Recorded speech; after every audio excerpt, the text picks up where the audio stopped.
Good evening, everyone. So in the last class we were discussing soil mechanics. Marathon session चल रहा है soil mechanics के ऊपर.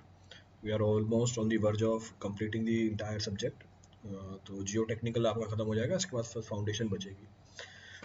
Presently we are doing shear strength of the soil. इसके बाद बस दो ही टॉपिक बचे हैं आपके, एक अर्थ प्रेशर बचा हुआ और एक स्टेबिलिटी ऑफ स्लोप्स बचा हुआ है. वो भी कोई ज़्यादा टिपिकल टॉपिक नहीं है, वो खत्म हो जाएंगे दो तीन लेक्चर्स में, वो भी फिनिश हो जाएंगे. So after that we'll start off with the foundation. So we'll start with the session. Session को स्टार्ट करते हैं. स्टार्ट करने से पहले बेसिक अनाउंसमेंट्स हैं. So prior to the starting, we have basic announcements. Your next combat is on, आपका जो अगला combat है 24th of April को है. 24th of April. तो आज ये आपका combat हो गया होगा. ये एक स्कॉलरशिप टेस्ट सीरीज होती है, इसमें जो भी स्कॉलरशिप देते हैं उसको आप यूज़ कर सकते हैं सब्सक्रिप्शन अवेल करने के लिए. So today was the first ultra combat. अब जब भी नेक्स्ट अल्ट्रा कॉम्बैट होगा इट विल बी अनाउंस्ड. इसमें एप्टीट्यूड के ही प्रॉब्लम्स होते हैं, so it is more easy to be attempted. ज़्यादा आसान पड़ता है स्टूडेंट्स के लिए अटेम्प्ट करना इसको. Next several other rewards are also being given in this ultra combat. Then GATE 2022 and ESC 21 toppers were being shortlisted. Top 10 में 6 rank थी गेट के अंदर, और टॉप 10 में 4 रैंक थी इस बार गेट के अंदर. Then ESC के अंदर. Then those who are preparing for GATE 23 and GATE 24, for them a bilingual batch is being launched on 27th of April. Bilingual batch launch हो रहा है 27 अप्रैल को. Topic which is starting is steel structure and highway engineering. Steel और highway start कर रहे हैं इसके अंदर. चलिए next on your Unacademy light. ये एक सेपरेट प्लेटफॉर्म है जो आपके टेस्ट सीरीज वाले पार्ट को स्ट्रेंथन करने के लिए बनाया हुआ है. Here you will be getting topic wise test, subject wise test, full length test, पूरी स्ट्रक्चर टेस्ट सीरीज है. डिटेल सॉल्यूशन भी मिल जाएंगे आपको, और आप अपनी परफॉर्मेंस को एनालाइज भी कर सकते हैं इसके अंदर. तो ये तो हमारे बेसिक अनाउंसमेंट है. अब आ जाते हैं शेयर स्ट्रेंथ के अंदर. कल हम बात करते हैं शेयर स्ट्रेंथ की मेजरमेंट की. So in the yesterday's class we were talking about measurement of shear strength, और दो टेस्ट मैंने आपको बता दिए थे. डायरेक्ट शेयर टेस्ट बहुत ही आसान टेस्ट है और सिर्फ सैंड के लिए सूटेबल है. दूसरा है हमारा ट्राइएक्सियल शेयर टेस्ट. बहुत ही एक्यूरेट टेस्ट है, रिसर्च पर्पस के लिए यूज करते हैं इसको. वर्सेटाइल टेस्ट है. अब हम बात करेंगे बचे हुए दोनों टेस्ट की. तो दो टेस्ट और हैं. So first was direct shear test, the second was triaxial shear test. अब हम बात करेंगे अनकन्फाइंड कंप्रेशन टेस्ट की. अब अनकन्फाइंड कंप्रेशन टेस्ट एक special case of triaxial test है. So it is a special case of triaxial test. क्यों बोल रहे हैं special case of triaxial test? क्योंकि इसमें हम सेल प्रेशर को जीरो रखते हैं. कल मैंने आपको सैंपल बना के दिखाया था. yesterday I've shown the sample of the specimen. In fact बना हुआ होगा ना पीछे वाली स्लाइड पे. ये देखो, ये रहा. तो ये हमारा ट्राइएक्सियल टेस्ट का स्पेसिमेन था.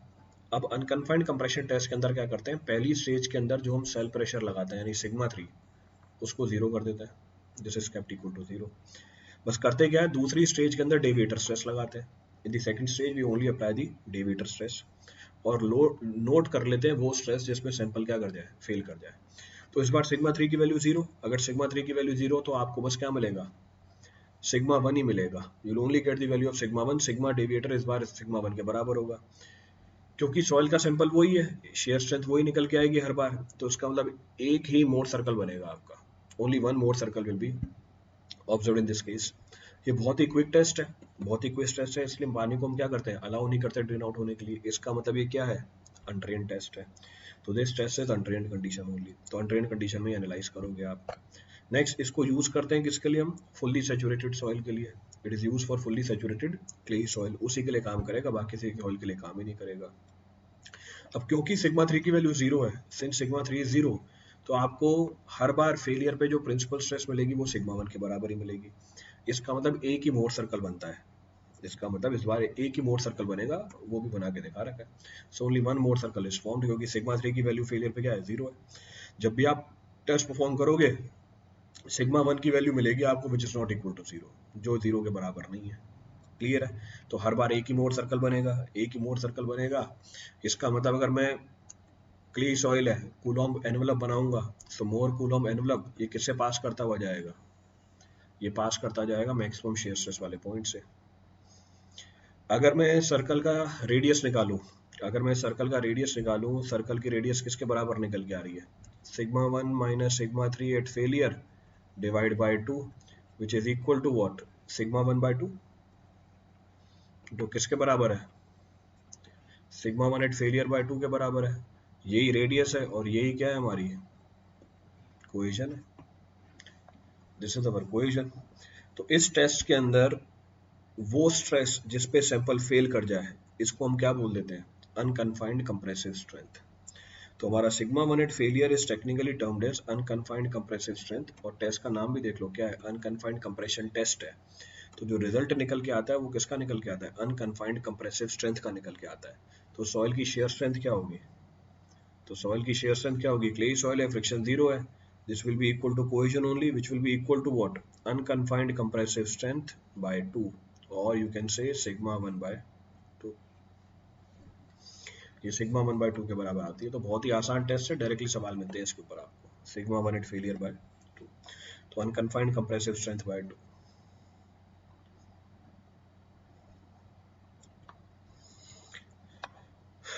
क्लियर है पूरी कहानी, रिपीट करना है उसमें से कुछ भी, कोई सा पॉइंट रिपीट करना है उसमें से, तो बहुत ही आसान टेस्ट है, वेरी सिंपल टेस्ट। तो डायरेक्टली आपको अनकन्फाइंड कंप्रेसिव स्ट्रेंथ मिल जाती है। तो अगर आपको सेंसिटिविटी निकालनी हो तो हम ये वाला टेस्ट परफॉर्म करते हैं, ये आपको पहले चैप्टर में बताया था। सेंसिटिविटी क्या होती है, unconfined compressive strength of the soil undisturbed state and remoulded state. So we perform this test to find the sensitivity। ये आ ही गया, देखो सवाल ही आ गया। So unconfined compression test is most suitable for determining the sensitivity of the clay, बिल्कुल सही बात है। Settlement का कोई रोल ही नहीं है इसके अंदर। Strength of partially saturated soil, no, fully saturate होना चाहिए। Strength of fully saturated clay sample, तो आंसर क्या आ गया 1 और 4। ये पॉइंट तो पीछे बताया था, सैंपल कैसी होनी चाहिए हमारी, कहाँ गया, सैंपल हमारी कैसी होनी चाहिए, फुल्ली सैचुरेटेड होनी चाहिए। तो ये हमारा अनड्रेन टेस्ट है, it is our undrained test. Clear है पूरी कहानी। चलो अब चौथे और आखिरी टेस्ट के ऊपर बढ़ते हैं। Fourth and the last test which is available to find the shear strength of the soil is vane shear test. अब ये हमारा फील्ड टेस्ट है। तो first point of reference, this is the field test, field पे perform करते हैं।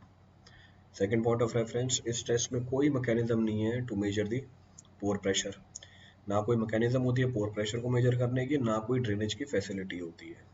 Clear है, इसलिए इसको हमेशा कैसे करेंगे, अनड्रेन्ड कंडीशन के अंदर करेंगे। It is always being carried out in undrained condition. Clear है पूरी कहानी। तो पोर वाटर प्रेशर मेजर नहीं कर सकते, तो we can not measure the pore water pressure, और कोई फैसिलिटी नहीं है यहाँ पे ड्रेनेज की, तो किस में कराओगे, अनड्रेन्ड कंडीशन में कराओगे। ये सूटेबल होता है किसके लिए, ये सूटेबल होता है किसके लिए, to be conducted only under undrained condition. कौन सी सॉइल के लिए होता है, suitable to be use for which type of soil, और सॉफ्ट सैचुरेटेड सॉइल। तो ये भी सूट कर जाता है सॉफ्ट सैचुरेटेड सॉइल के लिए। इसका मतलब अगर आपको सेंसिटिविटी निकालनी हो सॉइल की तब भी ये टेस्ट काम कर जाएगा। Then also this test will be suitable to be use, तब भी आप इस टेस्ट को यूटिलाइज कर सकते हैं बहुत ही आसानी से। चलिए अब करते क्या है इस टेस्ट के अंदर, what we do in this test. इस टेस्ट को करने के लिए हम एक वेन लेते हैं, वी टेक दी वेन और उसको सॉइल सैंपल के अंदर इंसर्ट कर देते हैं। So we take the vane and we inserted into the soil sample, और उसके ऊपर ट्विस्टिंग मूवमेंट लगाते हैं। जो वेन है उसकी साइज अलग अलग हो सकती है, the size of the when में वेरी, 50 mm की भी होती है ब्लेड उसकी, 65 mm की होती है, 75 mm की भी होती है, 100 mm की भी होती है। तो वेन की जो साइज है वो वेरी कर सकती है, वो फिक्स नहीं होती है। वेन को क्या किया हमने, टॉर्क अप्लाई किया। तो वेन बना के दिखा देता हूँ आपको, इस तरीके से होगी वेन। ये वेन के ब्लेड्स हैं, these are the blades of the vane. तो इस वेन को हमने क्या किया, सॉइल में इंसर्ट किया और टॉर्क अप्लाई कर दिया, टॉर्क इज बीइंग अप्लाइड। अब जितना टॉर्क मुझे प्रोवाइड करना पड़ रहा है वो प्रोपोर्शनल है किसके, सॉइल की रेजिस्टेंस के, क्योंकि जब मैं इस वेन को टॉर्क प्रोवाइड करूंगा तो सॉइल इसको घूमने नहीं देगी। More the torque required by us to rotate the vane inside the soil sample, more is the resistance offered by the soil sample. उतना ही ज्यादा तो रेजिस्टेंस ऑफर करेगी सॉइल सैंपल। रेजिस्टेंस मतलब क्या हुआ, शेयर स्ट्रेंथ हुआ। इसका मतलब क्या हुआ, इसका मतलब ये हुआ कि यहाँ पर हम टॉर्क को रिलेट कर देते हैं सॉइल की शेयर स्ट्रेंथ के साथ। अब इस टेस्ट को करने की भी दो पॉसिबिलिटी है हमारे पास। क्या दो पॉसिबिलिटी है, पहला ऐसा भी हो सकता है कि आप वेन को इंसर्ट करो जब ग्राउंड के अंदर या सॉइल के सैंपल के अंदर, इसका जो टॉप पोर्शन है या टॉप पार्ट है ग्राउंड लेवल के ऊपर ही रहे, तो अगर ये ग्राउंड लेवल के ऊपर रहेगा, इसका मतलब इसके टॉप पोर्शन या टॉप पार्ट में सॉइल रेजिस्टेंस ऑफर नहीं करेगी, तो इसको हम टेक्निकली बोल देते हैं वन वे शेयरिंग। दूसरा ऑप्शन जो भी डायग्राम में दिखा रखा है, ऐसी भी पॉसिबिलिटी है कि आप इस वेन को सॉइल के अंदर इंसर्ट करो और इसका बॉटम और टॉप पार्ट दोनों ही ग्राउंड लेवल के नीचे है, यानी दोनों के ऊपर सॉइल क्या करेगी, रेजिस्टेंस ऑफर करेगी। इसको हम टेक्निकली बोल देते हैं टू वे शेयरिंग। तो अगर वन वे शेयरिंग हुई तो सॉइल रेजिस्टेंस कहाँ कहाँ ऑफर करेगी, बॉटम पे और सरफेस पे। अगर टू वे शेयरिंग है, सॉइल कहाँ का रेजिस्टेंस ऑफर करेगी, बॉटम पे, टॉप पे और सरफेस पे। तो वो डिपेंड करता है कि आप वन वे शेयरिंग कराना चाहते हो या टू वे शेयरिंग कराना चाहते हो। टू वे शेयरिंग में आपको ज़्यादा एनर्जी देनी पड़ेगी घुमाने के लिए, वन वे शेयरिंग में एनर्जी कम देनी पड़ेगी, तो वो कॉस्ट के ऊपर बात आके रुक जाती है कि कितनी कॉस्ट आपके पास अवेलेबल है।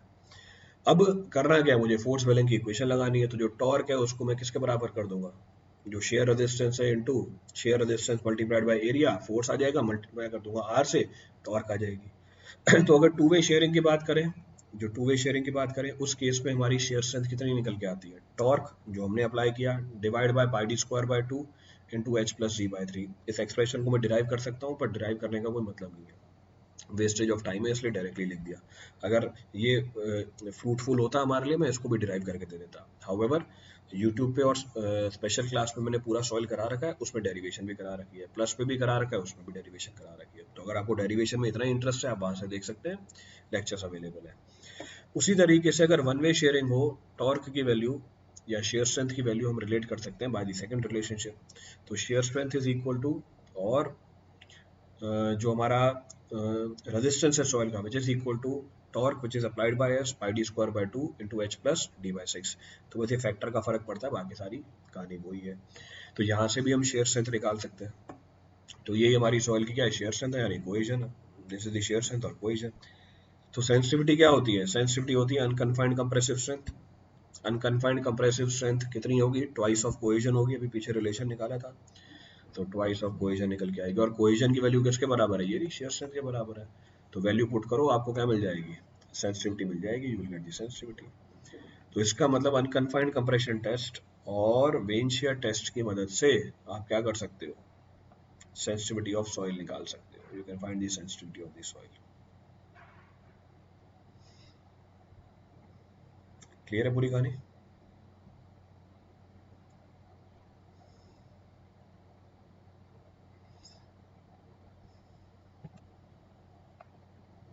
चले आगे, चलो देखो सवाल देखो।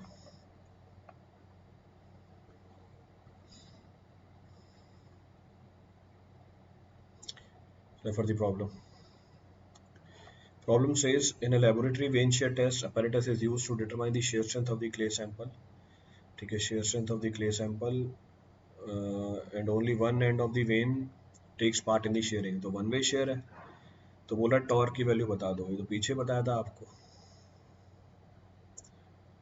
ये तो पीछे बता के आए हो। So tau F is equal to pi D square by 4 H by 2 plus D by 6। ये 2 को अंदर ले गया, ये 2 को अंदर ले गया, तो ऑप्शन क्या आ गया, सी आ गया। ऑप्शन इज सी।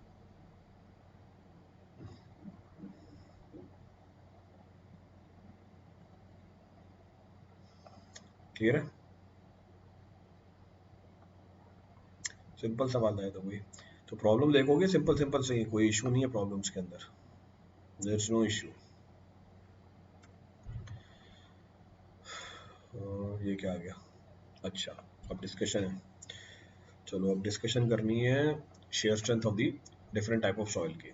अब बहुत ही इंपॉर्टेंट चीज़ है, टेस्ट आ गया है, टेस्ट हो गया कंप्लीट, शेयर स्ट्रेंथ क्या होती है वो हमने देख लिया।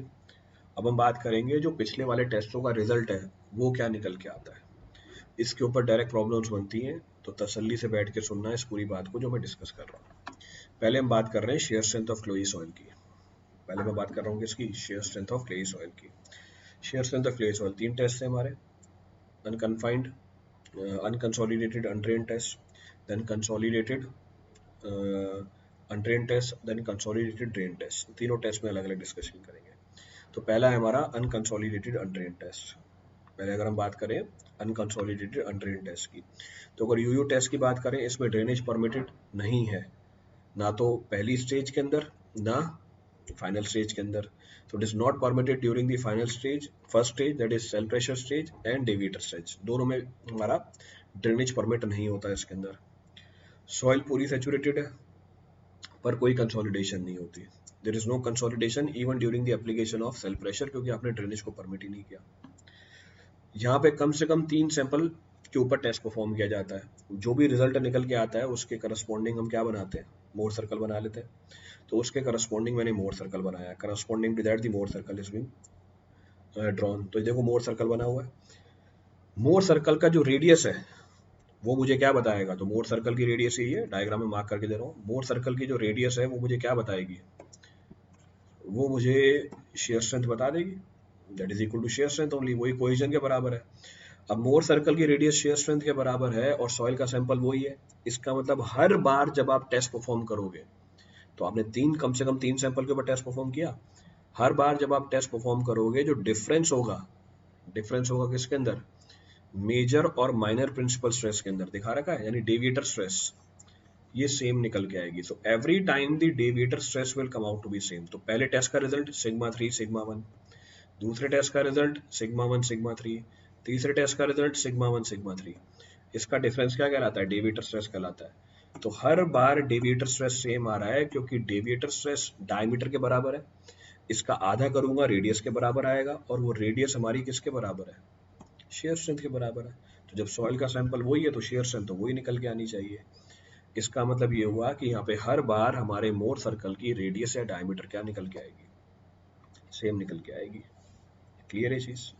तो फ्रिक्शन की वैल्यू 0 निकल के आती है और कोहेजन की वैल्यू ही मिलेगी आपको यहाँ पे, which is equal to the radius of the Mohr circle, जिसकी वैल्यू हम कैसे निकाल सकते हैं, sigma 1 minus sigma 3 at failure divide by 2। तो अनकन्फाइंड अनट्रेन्ड टेस्ट का रिजल्ट आपको क्ले के अंदर ये मिलेगा। क्लियर है, रिपीट करना है इसमें से कुछ भी। तो this is the result of the UU test in the case of clay. आगे बढ़ते हैं, सेम जो कहानी बताई है वही बता रखा है, तो जो डिस्कस किया वही लिख दिया। So if the pore water pressure are measured in UU test, results plotted in terms of effective stress, only one more circle will be obtained. अब अगली बात क्या बोल रहा है, अगली बात ये बोल रहा है कि ये तो आपका टोटल स्ट्रेस एनवेलप था, this was a total stress envelope. अगर आपको अफेक्टिव स्ट्रेस एनवेलप बनाना है, यानी स्ट्रेसेस अफेक्टिव लिखने हैं आपको, एक ही मोड सर्कल बनेगा। ये बात भी समझ में आती है क्यों, क्योंकि अनकंसोलिडेटेड अनट्रेन टेस्ट है, जब भी आप लोड लगाओगे वो लोड का इंक्रीमेंट जो होगा इक्वल होगा पोर वाटर प्रेशर के, क्योंकि पानी को तो आपने बाहर जाने नहीं दिया। तो जब भी मैं लोड बढ़ा रहा हूं वो बढ़ा हुआ लोड कौन ले रहा है, पानी ले रहा है। तो हर बार जब आप टेस्ट परफॉर्म कर रहे हो और लोड को इंक्रीज कर रहे हो, लोड का increment will always be equal to increase in pore water pressure. इसका मतलब ये हुआ कि इन तीनों केस की अगर बात करूं मैं, इन तीनों केस के अंदर ही अफेक्टिव स्ट्रेस सेम निकल के आएगी, क्योंकि अफेक्टिव स्ट्रेस क्या होता है, टोटल स्ट्रेस माइनस पोर वाटर प्रेशर। आप जितना टोटल स्ट्रेस बढ़ा रहे हो उतना ही पोर वाटर प्रेशर बढ़ रहा है, तो डिफरेंस हमेशा क्या रहेगी, सेम रहेगी। अगर डिफरेंस हमेशा सेम रहेगी तो भले ही 3 अलग अलग टेस्ट के रिजल्ट हैं, टोटल के लिए अफेक्टिव के लिए आपको एक ही मिलेगा। तो अगर मैंने अनकंसोलिडेटेड अनट्रेन्ड टेस्ट में अफेक्टिव पैरामीटर निकालने के लिए मोर सर्कल बनाया, एक ही मोर सर्कल बनेगा, you will be getting only one more circle. Clear है, रिपीट करना है इसमें कुछ भी। नेक्स्ट पॉइंट ऑफ रेफरेंस, अब जब यूयू टेस्ट में, यूयू टेस्ट के अंदर आपका फेलियर एनवेलप हॉरिजॉन्टल है, ये देख लो यूयू टेस्ट के अंदर आपका फेलियर एनवेलप हॉरिजॉन्टल है, तो भैया हम क्यों ट्राइएक्सियल टेस्ट परफॉर्म करेंगे, मैं तो अनकन्फाइंड कंप्रेशन टेस्ट परफॉर्म कर लूंगा, क्योंकि अनकन्फाइंड कंप्रेशन टेस्ट परफॉर्म करना आसान होता है in comparison to the triaxial test. तो अगली स्टेटमेंट आपको ये लिख के दी है, तो since the failure envelope in UU test is horizontal, the unconfined compression test is used to determine the value of CU. क्यों, because of the ease of its performance. पर हमें ये पता है रिजल्ट तो किसके ज्यादा एक्यूरेट होते हैं, ट्राइएक्सियल के होते हैं। अब वो आप डिसाइड करो, कोई रिसर्च एक्टिविटी कर रहे हो और आपको यूयू टेस्ट में स्ट्रेंथ चाहिए तो ट्राइएक्सियल टेस्ट, भैया नॉर्मल डे टू डे काम कर रहे हो, डे टू डे काम कर रहे हो तो यूयू टेस्ट में आपको रिजल्ट चाहिए तो क्या कर लोगे, यूयू टेस्ट में आपको रिजल्ट चाहिए तो क्या कर लोगे, अनकन्फाइंड कंप्रेशन टेस्ट कर लोगे, you will go for the unconfined compression test. Clear है, रिपीट करना है इस पे से कुछ भी?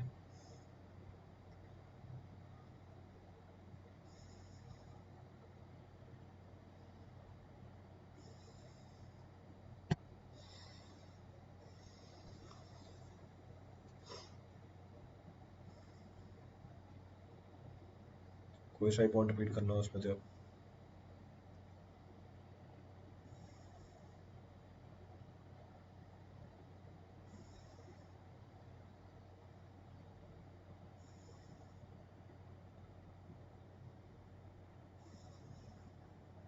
चले?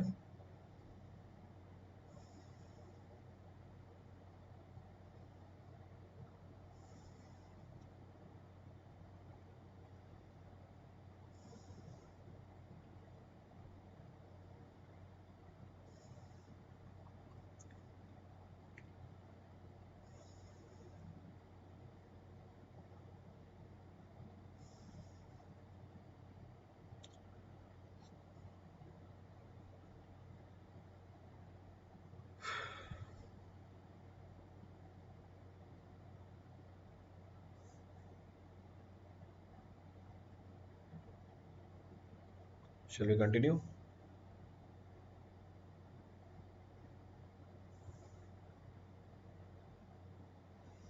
चलो आगे बढ़ते हैं।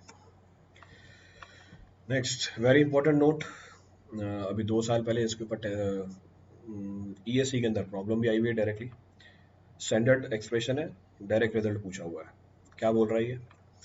The ratio of undrained shear strength of normally consolidated clay. Undrained shear strength पीछे वाले निकालिए, अनड्रेन्ड टेस्ट था हमारा, unconsolidated undrained test, to the effective overburden pressure at any corresponding depth from which the sample is taken। तो let suppose ये मेरा soil है, आपने यहाँ से सैंपल निकाला सॉइल का एट अ पर्टिकुलर डेप्थ। तो आपने पर्टिकुलर डेप्थ से सॉइल का सैंपल उठाया, सैंपल उठाने के बाद आपने यूयू टेस्ट परफॉर्म किया, अनड्रेन्ड shear स्ट्रेंथ निकाल ली। और यहाँ पर जो मेरी क्या है, यहाँ पर जो मेरी अफेक्टिव स्ट्रेस है इसका रेशो, तो अनड्रेन्ड shear स्ट्रेंथ और जो अफेक्टिव ओवरबर्डन प्रेशर है इसका रेशो कांस्टेंट निकल के आता है। Its ratio comes out to be constant. Its value is equal to 0.11 plus 0.0037 IP into 100, where IP is what? Plasticity index, जिसमें IP क्या है हमारी? प्लास्टिसिटी इंडेक्स है। क्लियर है?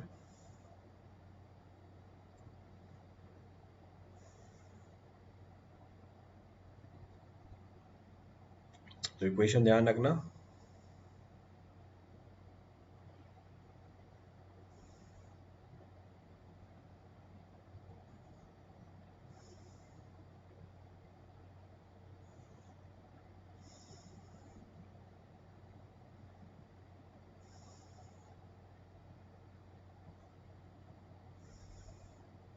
शैल we continue?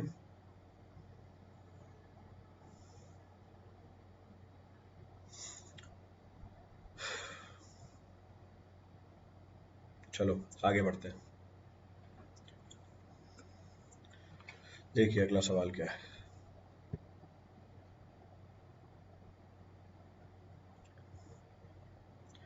Refer the next point. Next problem बोल रहा है a clay soil specimen when tested in unconfined condition. So unconfined condition है, ठीक है भैया। सो अनकन्फाइंड कंप्रेशन टेस्ट है, ठीक है। तो कन्फाइनिंग प्रेशर नहीं लगाया हुआ है, तो तीसरा वाला टेस्ट है हमारा, ये थर्ड टेस्ट है। To give an unconfined compressive strength, unconfined compressive strength की वैल्यू दे दी है इसने आपको। तो अनकन्फाइंड कंप्रेसिव स्ट्रेंथ क्यू की वैल्यू दे रखी है 100 kilo newton per metre square. तो हमारा कोहेजन कितना होगा, यानी शेयर स्ट्रेंथ कितनी होगी? Q/2 50 Newton per metre square. तो 50 kilo newton per metre square, sorry newton per mm है, ये किलो न्यूटन में जा रही है वैल्यू। तो 50 kilo newton per metre square, ये हमारा कोहेजन आ गया। फिर अब क्या बोल रहा है, the same specimen of the clay with initial conditions, with same initial condition subjected to UU test, तो अनकंसोलिडेटेड अंडर टेस्ट। अब आपको दो वैल्यूज मिलेंगी सिग्मा 1 C3।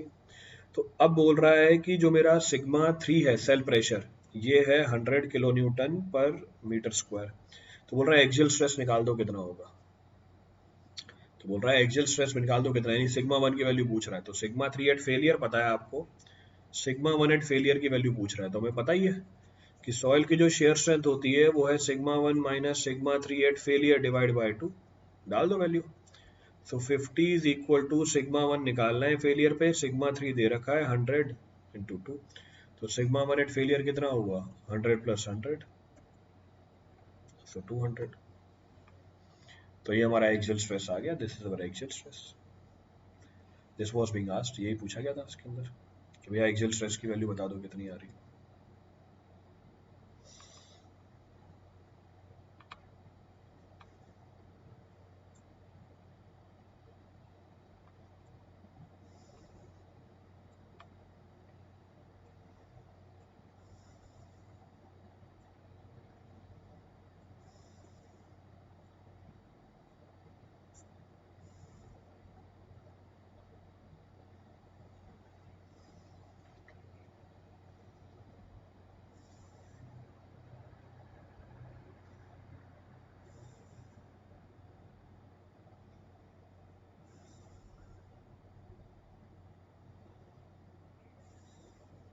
चले आगे, चलो आगे बढ़ते हैं। अब हम बात करते हैं किसकी, कंसोलिडेटेड अंडरइन टेस्ट की, सीयू टेस्ट की। पीछे यूयू टेस्ट था, अब कंसोलिडेटेड अंडरइन टेस्ट। इसमें क्या हुआ, इसमें कंसोलिडेशन होने दी पहले स्टेज के अंदर। तो पहले स्टेज में कंसोलिडेशन होने दी, मतलब ड्रेनेज परमिटेड है पहली स्टेज के अंदर। So the first stage drainage is permitted. और अंडरइन टेस्ट से दूसरी स्टेज में हमने ड्रेनेज नहीं होने दी। तो इसमें कितने घंटे लगते हैं बता दिया था, 24 प्लस 2 अप्रोक्सीमेटली 26 घंटे लग जाते हैं। 26 आवर्स आर ऑब्टेन्ड। यहाँ पे हमें कौन से पैरामीटर मिलेंगे, अफेक्टिव स्ट्रेस पैरामीटर मिलेंगे। तो इसका भी ध्यान रखना, here will be getting the affective stress parameter. Affective stress parameter मिलते हैं, ठीक है, ये बात भी सही है। तो अगर हम सी यू टेस्ट का रिजल्ट प्लॉट करें, अगर हम सी यू टेस्ट का रिजल्ट प्लॉट करें, that is being shown in the form of a mode circle. ये मोड सर्कल के फॉर्म में आपको दिखा रखा है, क्लियर है चीज। तो ये चीज आपको मोड सर्कल के फॉर्म में दिखा रखी है। तो अफेक्टिव स्ट्रेस पैरामीटर भी देख रखे हैं और टोटल स्ट्रेस पैरामीटर भी यहाँ से निकाले जा सकते हैं। Both the parameters can be referred. Second point of reference जो मेरे को समझाना है यहाँ पे, पहली स्टेज में आपने कंसोलिडेशन होने दी, यानी सारे पोर वाटर प्रेशर को आपने ड्रेन आउट करवा दिया। कंसोलिडेशन मतलब पानी को सीप होने दिया बाहर आपने। तो पहली स्टेज में कंसोलिडेशन हुई, पर दूसरी स्टेज में आपने ड्रेनेज परमिट नहीं करी, अंडरइन टेस्ट है। और दूसरी स्टेज में हम क्या लगाते हैं, शेयर लगाते हैं। तो जब हमारा access pore water pressure zero हो जाता है पहली स्टेज में, यानी ड्रेनेज हो गई पहली स्टेज में, और तब आप क्या करो, शेयर लगाओ। इस केस के अंदर हमारे सॉइल में नेगेटिव पोर वाटर प्रेशर भी डेवलप हो सकता है, पॉजिटिव पोर वाटर प्रेशर भी डेवलप हो सकता है। ये बात मैंने आपको कल भी बताई थी, depending upon the type of soil. तो अगर नॉर्मली कंसोलिडेटेड क्ले है तो उस केस के अंदर तो डेवलप हो जाती है पॉजिटिव पोर वाटर प्रेशर, पर अगर ओवर कंसोलिडेटेड क्ले है उसमें डेवलप हो जाती है नेगेटिव पोर वाटर प्रेशर। तो पहली स्टेज में अगर हमने कंसोलिडेशन कराई और सारे एक्सेस पोर वाटर प्रेशर को सीप आउट करा दिया, the entire excess pore water pressure is being seeped out. फिर दूसरी स्टेज में जब आप ड्रेनेज परमिट नहीं कर रहे और जब शेयर लगा रहे हो, तो सॉइल के अंदर नेगेटिव या पॉजिटिव दोनों पोर वाटर प्रेशर ही डेवलप हो सकते हैं। क्लियर है। नेक्स्ट पॉइंट ऑफ रेफरेंस, अगर मैं मोर एनवेलप बनाऊं, चाहे टोटल पैरामीटर्स के टर्म में या अफेक्टिव स्ट्रेस पैरामीटर के टर्म में, in case of CU test, normally consolidated clay के लिए ये स्ट्रेट लाइन निकल के आता है which is passing from the origin. तो दिख रही है, चाहे अफेक्टिव स्ट्रेस पैरामीटर की बात करूं चाहे टोटल स्ट्रेस पैरामीटर की बात करूं, नॉर्मली कंसोलिडेटेड सॉइल के लिए ये स्ट्रेट लाइन आ रही है पासिंग फ्रॉम द ओरिजिन। इसका मतलब ये हुआ, अगर नॉर्मली कंसोलिडेटेड सॉइल है तो सीयू की वैल्यू कितनी निकल के आ जाती है, जीरो निकल के आ जाती है। इसका मतलब सीयू टेस्ट में क्ले किसकी तरह बिहेव कर रही है, सैंड की तरह बिहेव कर रही है। It is behaving like a sand, क्योंकि सैंड का कोहेजन भी क्या होता है, जीरो होता है। क्योंकि सैंड का कोहेजन भी क्या होता है, जीरो निकल के आ जाता है। क्लियर है चीज। तो जो रिजल्ट निकल के आया वो आपको प्लॉट करके दिखा दिया, the result is being plotted. एक और चीज दिख रही है हमें यहाँ से, one more thing can be observed. जो एंगल ऑफ शेयरिंग रेजिस्टेंस है in terms of total stress, ये कम निकल के आ रहा है in terms of affective stress. तो जो एंगल ऑफ इंटरनल फ्रिक्शन है in terms of total stress, ये कम निकल के आ रहा है then in terms of affective stress. तो एंगल ऑफ शेयरिंग रेजिस्टेंस की वैल्यू में भी डिफरेंस निकल के आता है। ये सारे ऑब्जेक्टिव है जो आपसे पूछे जाएंगे, ध्यान रखना इस चीज का। All these are small objectives which are being asked directly, so take proper care of that.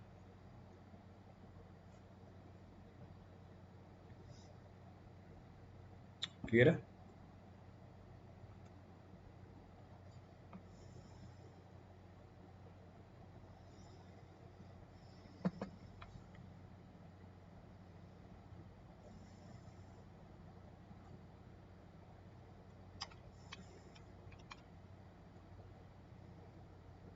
Shall we continue?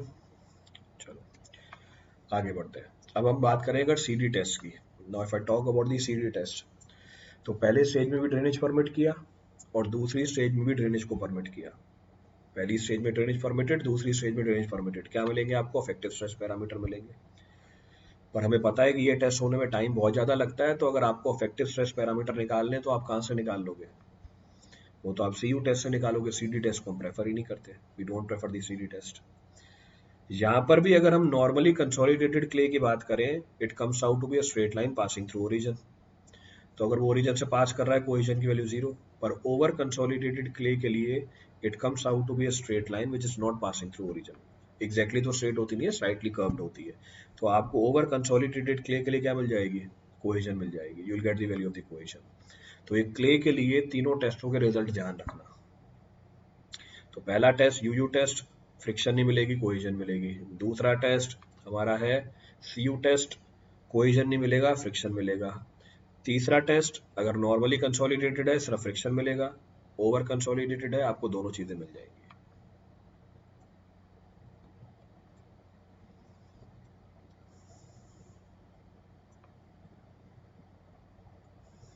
Clear है? कोई सा पॉइंट रिपीट करना हो उसमें से?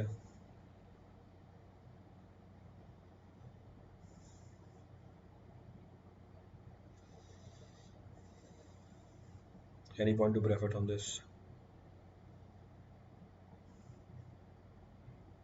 चलो, अब अगर आपको मैं कुछ स्टैंडर्ड वैल्यूज बता दूं जो निकल के आती है टेस्ट के अंदर। तो जैसे हमारा पहला टेस्ट कौन सा? यूयू टेस्ट है। तो यू टेस्ट है, यूयू टेस्ट में हमें पता है फ्रिक्शन 0 निकल के आती है, चाहे नॉर्मली कंसोलिडेटेड हो चाहे ओवर कंसोलिडेटेड हो। कोहेजन निकल के आती है, और normally consolidated 25 to 30, for over consolidated 100 to 200। यानी ओवर कंसोलिडेटेड की शेयर स्ट्रेंथ ज़्यादा in comparison to normally consolidated. फिर दूसरा टेस्ट है हमारा ड्रेन टेस्ट। इसमें हमें पता है कोहेजन निकल के आती है 0। कोहेजन निकल के आती है 0 किसके लिए? नॉर्मली कंसोलिडेटेड के लिए। फ्रिक्शन की वैल्यू 20 टू 30। पर ओवर कंसोलिडेटेड के लिए कोहेजन निकल के आता है, अभी लास्ट वाला टेस्ट बताया ड्रेन टेस्ट में, 60 टू 100, और फ्रिक्शन की value 100 to 50। The value of the friction is 100 to 50। ये भी डिस्कशन कर लिया था मैंने। This discussion was also been done. तो ये आपको प्रैक्टिकल वैल्यूज बता दी मैंने कोहेजन और फ्रिक्शन की। Range should be remembered for your objective purpose. Range का आपको ध्यान रखना है आपके ऑब्जेक्टिव पर्पस के पॉइंट ऑफ व्यू से। तो जिनको नहीं पता नोट कर सकते हैं values, they can note these values.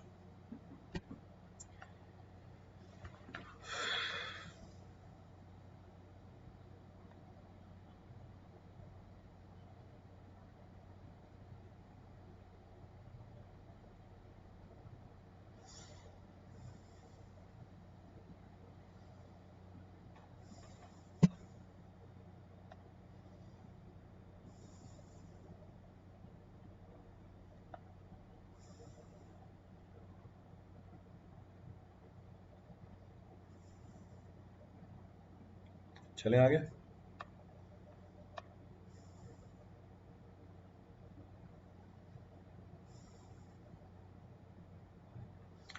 चलो आगे बढ़ते हैं। So we'll continue. Next of the point of discussion is shear strength of the clay soil. तो अगला पॉइंट ऑफ डिस्कशन है हमारा share strength of the clay soil. तो obvious सी बात है, शेयर स्ट्रेंथ की जो रिप्रेजेंटेशन है वो तो पीछे से निकल के आ गई थी, पर मैंने आपको ये रिप्रेजेंटेशन अब दिखाई है graphically. Can be understood very easily. 3 curve बने हुए, कर्व 1, 2 एंड 3। तो 3 curves are being shown to you. तीनों कर्व की एनालिसिस की जा सकती है। चेक करो, पहली कैसी कर्व है हमारी? पहली कर्व स्ट्रेंथ ज़्यादा निकल के आ रही है, तो अनडिस्टर्ब्ड सेंसिटिव क्ले। तो अनडिस्टर्ब्ड सेंसिटिव क्ले, इसका मतलब रीमोल्डिंग करने के बाद क्या होगी? इसकी स्ट्रेंथ बहुत कम हो जाएगी। तो अगर आपने जब रीमोल्डिंग करी, चेक करो स्ट्रेंथ बहुत कम निकल के आ गई। कैसे निकालते हैं strength? Slope of this curve. तो अगर मैं इस कर्व की स्लोप निकालूं, ये वेरिएशन है किसकी? स्ट्रेस और स्ट्रेन की। तो एक्सियल स्ट्रेस और एक्सियल स्ट्रेन की वेरिएशन है ये, आपको क्या बता देगा? मॉडुलस ऑफ इलास्टिसिटी बता देगा। कौन सी modulus of elasticity? Shear modulus of elasticity, जो हमें क्या बताता है? शेयर स्ट्रेंथ की जानकारी बताता है। तो अगर मैं इस कर्व की स्लोप निकालूं, मुझे शेयर स्ट्रेंथ की इंडिकेशन दे देगा। तो पहले वाले कर्व की शेयर स्ट्रेंथ ज्यादा, दूसरे वाले की कर्व। तो पहला वाला है अनडिस्टर्ब्ड के लिए, दूसरा वाला है रिमोल्डेड के लिए। और अगर इनसेंसिटिव क्ले है, इसका मतलब क्या हुआ? अगर रिमोल्डिंग कर भी दोगे उसके बाद भी इसकी शेयर स्ट्रेंथ कम नहीं होती है। इसको हम इनसेंसिटिव क्ले बोल देते हैं। This is technically termed as insensitive clay. तो ये कर्व भी समझ में आता है, क्योंकि शेयर स्ट्रेंथ के अंदर कर्व के ऊपर भी खूब सारे सवाल होते हैं।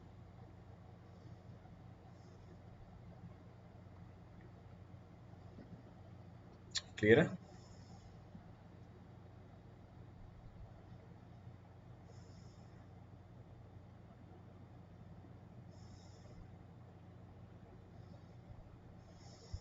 रिपीट करना है इसमें से कुछ?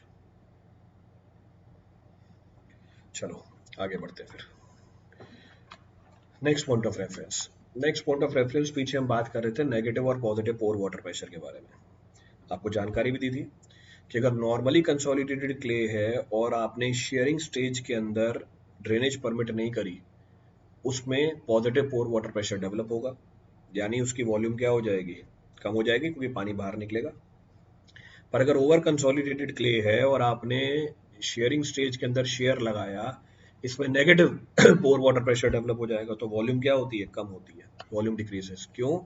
ये डिफरेंस क्यों निकल के आता है बिहेवियर के अंदर? क्योंकि लूज सॉइल के अंदर इंटरलॉकिंग कम है और डेंस सॉइल के अंदर इंटरलॉकिंग ज्यादा है। तो ओवर कंसोलिडेटेड क्ले में इंटरलॉकिंग कंपैरेटिवली ज्यादा निकल के आती है। इसका बिहेवियर डेंस सॉइल की तरह ही है। पास्ट में इसके ऊपर स्ट्रेस ज्यादा लगी हुई है, आज के टाइम पे स्ट्रेस क्या है? कम है। तो पास्ट में स्ट्रेस ज्यादा, आज के टाइम पे स्ट्रेस क्या है? कम है। तो उसके वॉइड्स क्या है? पहले से ही क्या है? कंप्रेस्ड है। इसलिए तो सेटलमेंट भी कम निकल के आती है ओवर कंसोलिडेटेड क्ले के अंदर in comparison to normally consolidated clay. इसका मतलब इसकी टेंडेंसी क्या रहती है हमेशा? आज के टाइम पे आपने स्ट्रेस कम लगा रखा है, पास में ज्यादा लगा, इसकी टेंडेंसी है फूलने की। तो उसका वॉल्यूम इंक्रीज हो रहा है, मतलब प्रेशर क्या हो रहा है? पानी का नेगेटिव, क्योंकि ये पानी को सोख लेता है अपने अंदर, क्योंकि इसकी टेंडेंसी है स्वेल करने की। तो वही चीज दिखा रखी है आपको यहाँ पे। कैसे? पहले चेक करते हैं हम पोर वाटर प्रेशर की वेरिएशन स्ट्रेन के साथ। तो अगर मेरी नॉर्मली कंसोलिडेटेड क्ले है, जैसे जैसे स्ट्रेन बढ़ता जा रहा है तो पॉजिटिव पोर वाटर प्रेशर डेवलप हो रही है। अगर पोर वाटर प्रेशर पॉजिटिव है, इसका मतलब क्या? वो वॉल्यूम डिक्रीज हो जाएगा। तो नॉर्मली कंसोलिडेटेड क्ले का वॉल्यूम डिक्रीज करता है जैसे जैसे स्ट्रेन बढ़ेगी, क्योंकि एक्सेस पोर वाटर प्रेशर क्या करेगी? डेसिपेट आउट करती जाएगी। पर अगर हमारी डेंस एंड है या ओवर कंसोलिडेटेड क्ले है, इसके अंदर नेगेटिव पोर वाटर प्रेशर डेवलप हो जाता है। तो इनिशियली, क्योंकि इंटरलॉकिंग है पार्टिकल्स के बीच में, पॉजिटिव आता है कुछ वेरिएशन के लिए, कुछ रेंज के लिए, पर उसके बाद तो नेगेटिव पोर वाटर प्रेशर ही है। उस इनिशियल रेंज में जब पोर वाटर प्रेशर पॉजिटिव है, जब लॉकिंग ब्रेक हो रही है, when the interlocking is getting breaked, तब तो वॉल्यूम क्या हो रही है? डिक्रीज हो रही है। पर उसके बाद तो ओवर कंसोलिडेटेड क्ले की वॉल्यूम बढ़ती है। सो इन second stage, that is deviator stage, when the shearing is being applied, if the soil is normally consolidated, application of the shear will lead to the development of positive pore water pressure. If the soil is over consolidated, application of the shear will lead to the development of negative pore water pressure. However, initially इसमें positive pore water pressure develop होता है initial compression की वजह से, या आप बोल सकते हो इंटरलॉकिंग की वजह से। क्लियर है? सेकेंड पॉइंट, वो प्रोसेस जिसमें हमारे सॉइल का वॉल्यूम बढ़ जाए, फूल जाए, इसको डायलेशन बोला जाता है।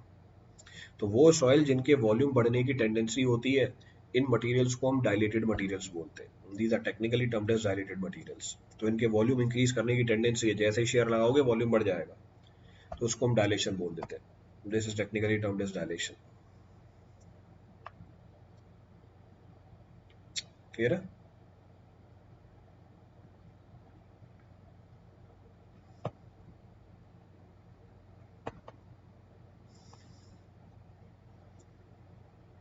चले आगे।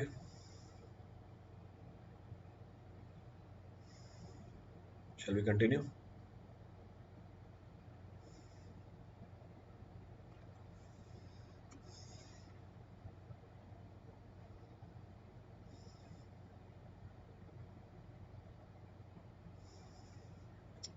ये तो हमारे क्ले की कहानी थी। This is the story of clay. अब हम बात करते हैं सैंड की।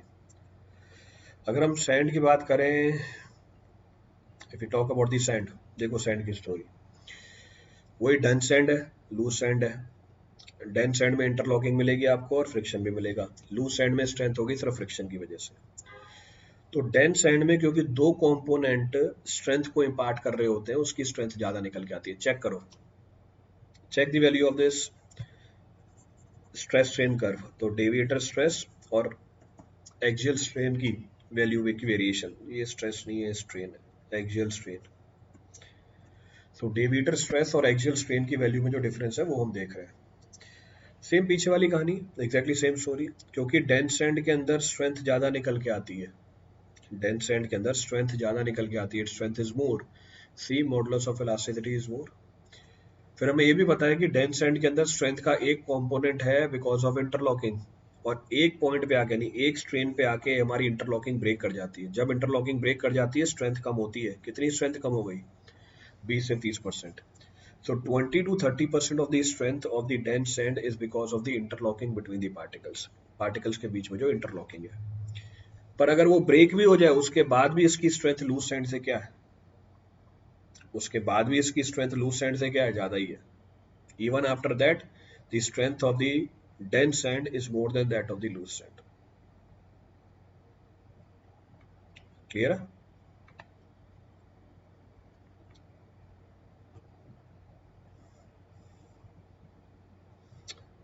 चलें आगे।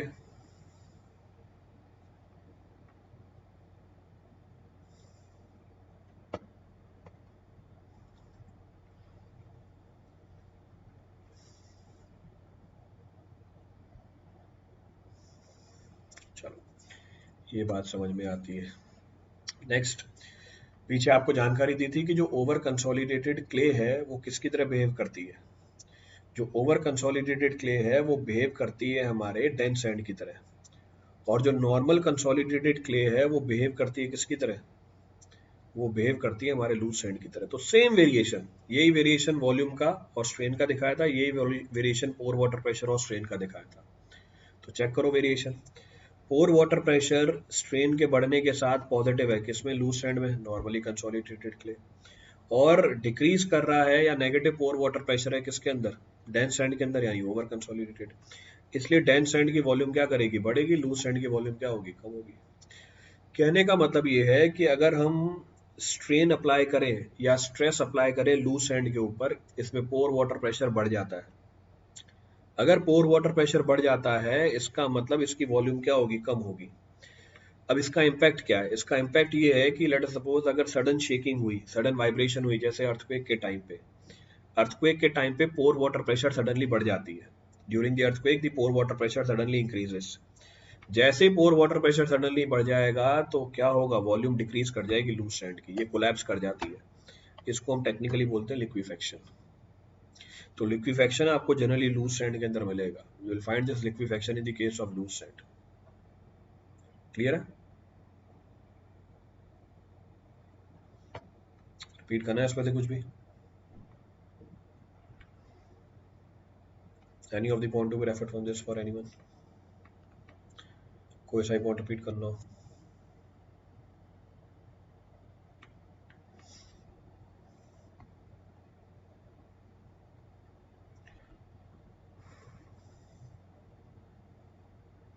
Shall we continue?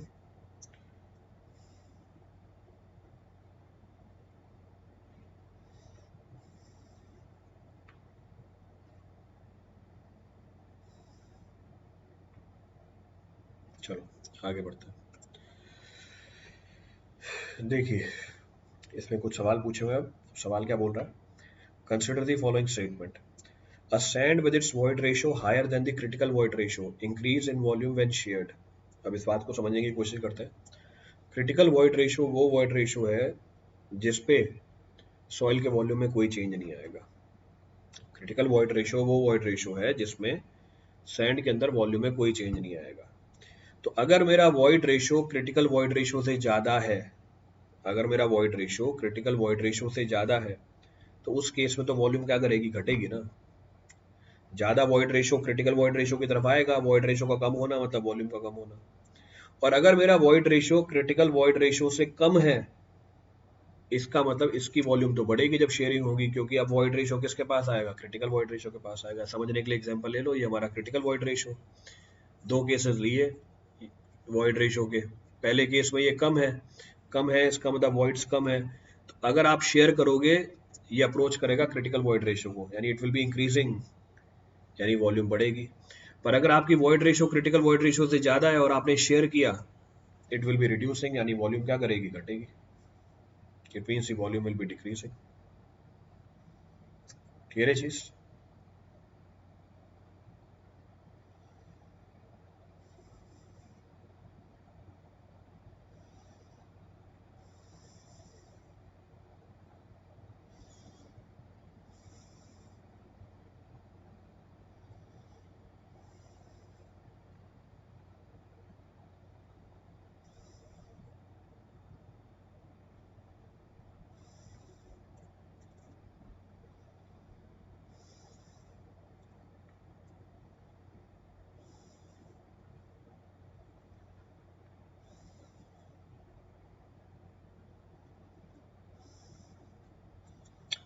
तो इसका मतलब कौन सा स्टेटमेंट सही हुआ? A sand with its void ratio less than the critical void ratio increase in volume when shared। सही बात है ये। तो अगर void ratio critical void ratio कम है, शेयरिंग से वॉल्यूम बढ़ेगा। A sand at critical void ratio the volume change during the share is minimum। बिल्कुल सही बात है। अगर void ratio critical void ratio के आसपास है तो वॉल्यूम चेंज क्या निकल के आएगी, मिनिमम निकल के आएगी। The volume change will be minimum। तो दूसरी बात सही है, तीसरी बात सही है, तो आंसर है सी। आंसर हमारा सी बन गया। Next point of reference. अब बहुत सारे टेस्ट मैंने आपको पीछे बताया जिसमें हम पोर वाटर प्रेशर मेजर नहीं कर सकते, जैसे हमारा वेन शेयर टेस्ट था, जैसे हमारा पीछे पर था डायरेक्ट शेयर टेस्ट था, तो इसमें पोर वाटर प्रेशर मेजरमेंट नहीं होती है, जैसे अनकन्फाइंड कंप्रेशन टेस्ट था। तो अगर आप पोर वाटर प्रेशर मेजर नहीं कर सकते, इसको मैथमेटिकली निकाल सकते हो। कैसे? With the help of the Skempton pore pressure parameter. Again you will find the problems on this concept also.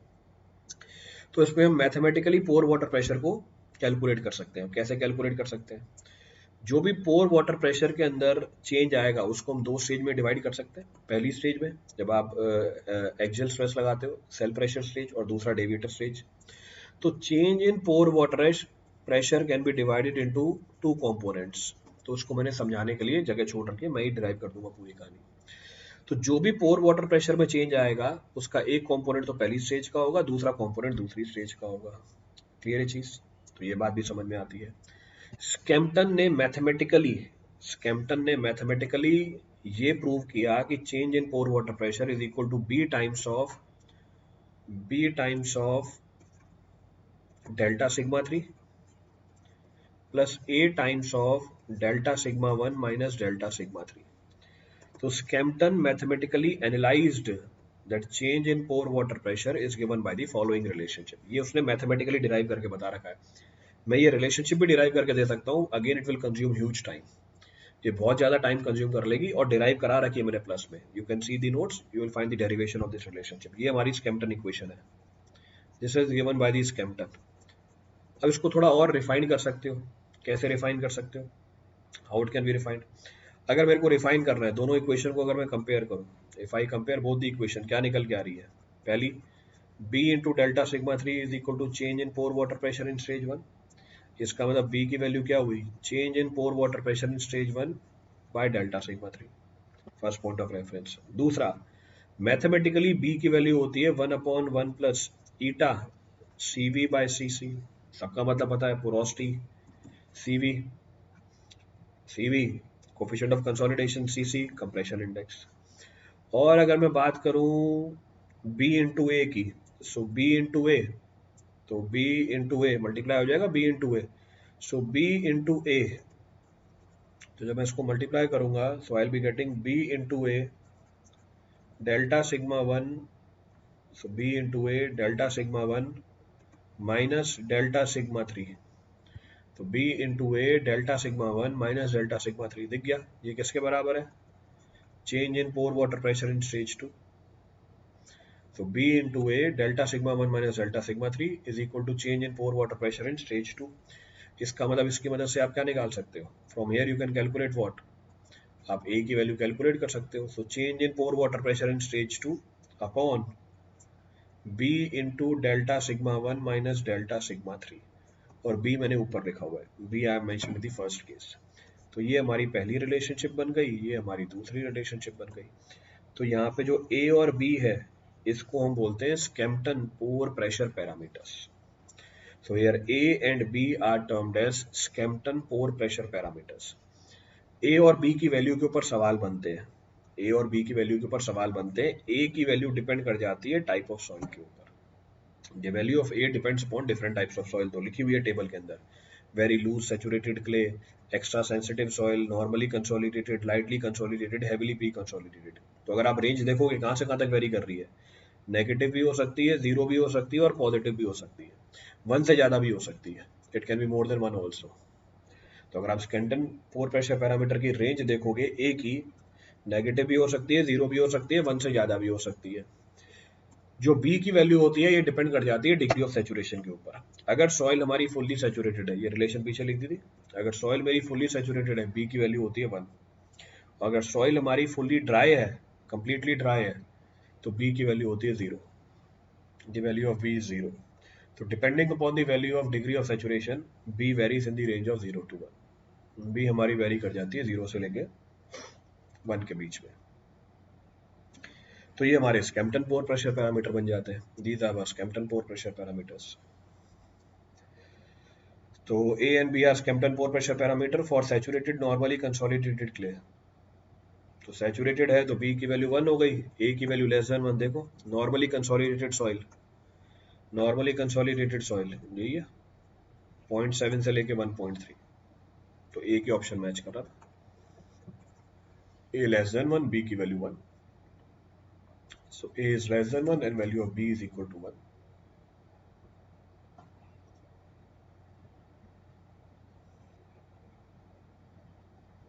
Clear है?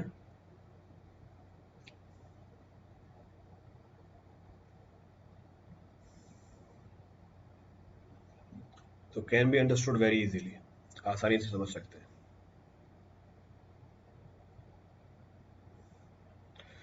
तो this completes your shear strength chapter. अब अर्थ प्रेशर है, अगला चैप्टर अर्थ प्रेशर स्टार्ट करेंगे। Sufficient है इस class के लिए। तो दो ही टॉपिक बचे हैं आपके, एक बचा है आपका अर्थ प्रेशर और दूसरा बचा है स्टेबिलिटी ऑफ स्लोप्स। तो ये भी मैं फिनिश करा दूंगा, then will start off with the foundation, फिर फाउंडेशन इंजीनियरिंग से स्टार्ट करेंगे। तो मोस्ट प्रोबेबली इस मंथ में आपकी सॉइल मैकेनिक्स कंप्लीट हो जाएगी। Will finish off with the soil mechanics, next month में नेक्स्ट चैप्टर नेक्स्ट सब्जेक्ट उठा लेंगे। चलिए, thank you everyone, thank you all.